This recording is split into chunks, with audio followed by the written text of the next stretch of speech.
Taman burung El Nido di Iztapaluca di pinggiran kota Meksiko berhasil membiakkan spesies burung yang diambang kepunahan di alam liar. Cagar alam ini nomor 3 terbesar di Amerika Latin, dihuni oleh 3.000 burung dan 320 spesies yang berbeda, termasuk quetzal yang terancam punah.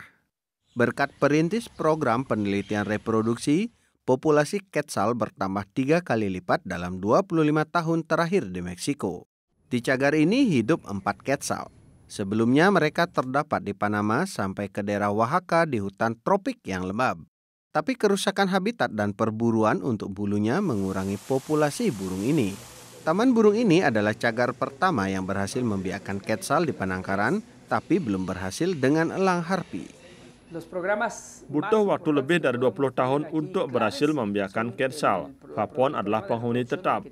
Sekarang kami punya 3 anak quetzal. Program yang masih belum menghasilkan telur atau anak adalah reproduksi elang harpi, dan ini telah menjadi program utama kami.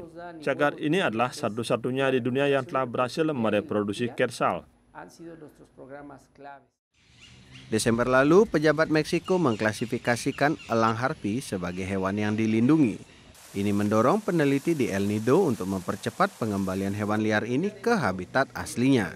Selain spesies dari Meksiko dan Amerika Tengah, El Nido juga bekerja dengan burung dari habitat yang beragam dari berbagai belahan dunia.